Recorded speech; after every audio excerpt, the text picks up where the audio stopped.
Hey guys, welcome back to the channel today. This is PrepTexas. Today we're going to talk about the Suburban Survivor Bag.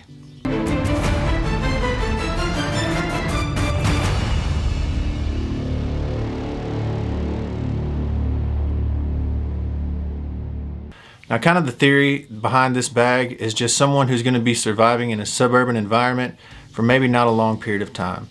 Maybe you want to call this like a get home bag or a 72-hour bag, but in general I just think it's some good stuff to have in a bag with you if you live or you're going to be surviving in a suburban environment. So a couple things that I want to preface before I start this video is every time I put together a bag like this, I have the idea in my head that it's on top of my EDC. And I have an EDC bag that I keep in my vehicle. I also have EDC equipment that I keep in my body at all times. And you can check some videos out on my channel to see the breakdown of those things as well. So this is gonna just kind of be an addition to the things that you may carry every day. And we'll kind of go over what those things might be and the benefit of having those as well.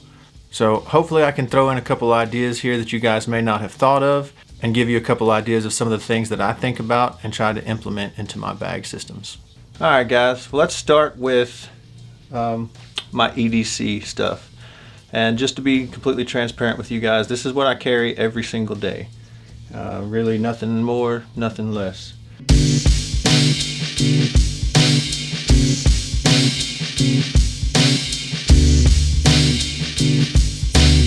So just a quick run through of it. This is going to be added on top of the Survivor bag, or really any bag that I put out on this channel, guys. So this is my Glock 45 Gen 5. If I can get it to focus there. There you go. Gen 5 Glock 45 with the O light. This is my Streamlight Mini. Awesome flashlight. I should do a whole review just on this flashlight. This is my second one in about 6 years now, and they are super awesome, super bright. What a great little flashlight. Cold Steel Spartan. It's a monstrous knife. The toughest knife I've ever owned, for sure. If you guys like knives that are gonna last, check out Cold Steel for sure. A cheap multi-tool. This is something I got from Walmart probably like 8 years ago, and I used the crap out of it. It works good.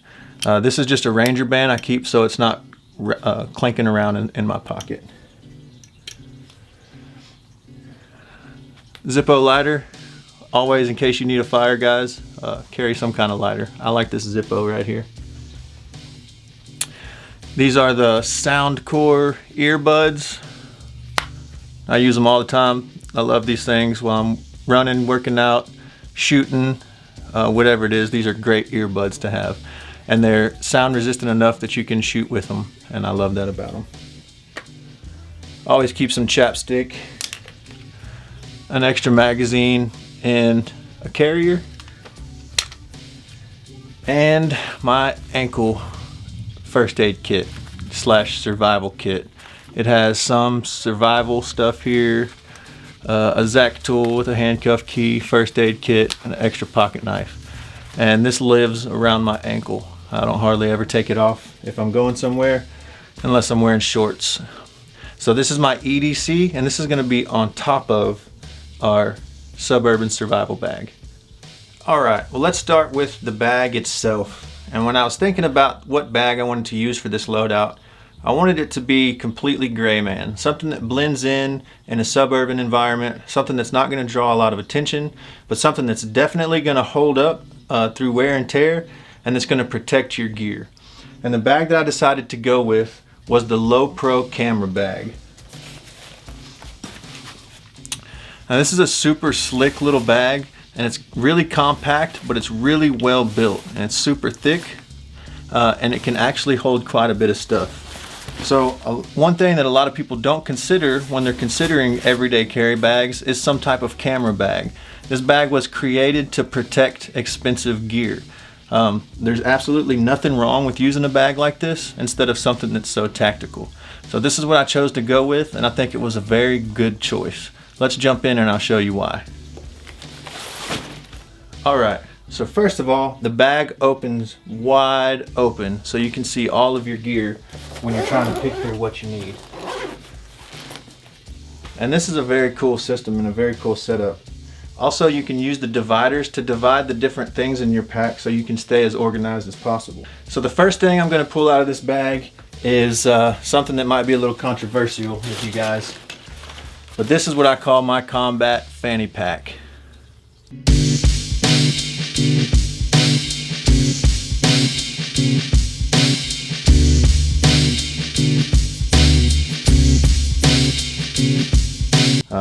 And I'll kind of show you guys how I wear this like almost like a chest rig. So this is how I run the fanny pack, kind of like a chest rig. It makes quick access for anything. If I need to get to my knife or pull it, if I need to quickly get to a magazine and reload a gun, or if I need to quickly get to my tourniquet and apply aid. Also, it's quick access to the flashlight. I can pull it and use it to walk around with as I'm doing things. So first, up front we have a fire kit, and that's just a torch and a Bic lighter and some matches. Next, we got 2 loaded magazines that are very quickly accessible with the way that I'm going to show you I wear this. Inside we have a very complete IFAK kit and a lens cloth, as well as a compass. On top here I have a tourniquet, and here I have a light, so you can see it tucks away nice.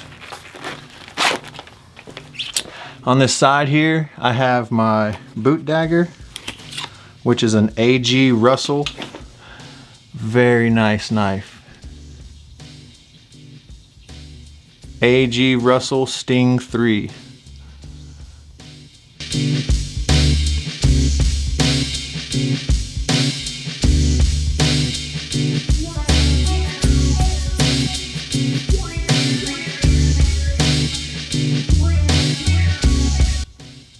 Super clean, super sexy knife. I had a buddy of mine press out some Kydex for it, and now it lives on this rig right here. Next thing is a radio. Guys, you're gonna have to be listening to the emergency channels, listening to other civilians after SHTF to see what's going on. A couple things that I would add to this is some kind of in-ear plug-in device so no one can hear your conversation, and an extra charged battery. So with this setup right here, you're pretty well equipped to make sure that you're staying up with comms and everything that's going on around you. So continuing in this pocket here, I have something that's often overlooked again by preppers, a rain cover for your pack.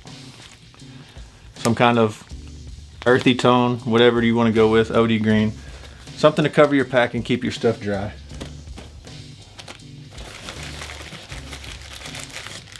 Ear protection, of course. If you get into a firefight, you don't want to do it without ear protection. I have a charger, a phone cord, and some extra batteries in here. And more ear protection. So on the bottom, first thing, we have a good pair of gloves. These are Husky gloves from Home Depot. Really great kind of thin gloves. And some kind of face cover. Whether you're covering your face for identity reasons or keeping dust out of it or whatever it is, it's always good to have some kind of neutral face cover.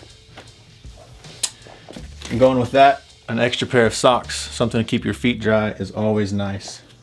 Now while we're on that subject, guys, the shoes that I chose for this are these Magellan waterproof hikers here. Super nice. They look super urban, not too tactical, but they're very well built, very good traction on the bottom, and they go well with this setup. So make sure you're always taking care of your feet in a survival situation, guys. Next we have some hygiene products. Everyone has to use a restroom. You might as well be able to clean yourself up properly. Also, this is great for a little bath if you want to give yourself a bath with wipes, just to kind of keep yourself clean and keep your morale up while surviving. With this bag, I chose to go with the Life Straw instead of the Sawyer Mini, just because of the ease of use. Super easy, just get down to some kind of body of water and use it like a straw, or fill up a container, use it like a straw, so on and so forth. Do your research, but always keep something for filtering water to make sure you have good clean water. And then as you can see, I used a little divider here, and I used it for our sustainment pack. Now I love these little tuna fish packs. We get a bunch of them and they last a long time. They're super delicious, and I just throw a hobo tool in there and this will keep you going. Also, emergency ration bars. These things are fairly cheap. You can get them at Walmart. And again, it's a lot of calories packed into a little container, and it'll keep you going. And then you guys can see on the side I have water. So that about covers the contents, guys. Leave me a comment down below. Tell me what you think that I forgot, or what you would add to this bag, or tell me if you think I did a good job or not. So as always, guys, thanks for stopping by today, and thanks for your support. I love you guys, and thanks for helping me to grow my channel as quickly as it has. If you'd like to support the channel, check down the links below. We'll have a link to our Patreon page where you'll get exclusive content, early content, and Q&A with me, as well as our PayPal, and the join button down below always helps us out. So you guys get down there and check that out. As well, if you want some PrepTexas merchandise, we have a lot of really great merch at our store. There's a link down below. If you click that merch, it'll take you to our merch store, and you can check out all of the PrepTexas swag that we have. As always, guys, stay prepped up. This is PrepTexas signing off.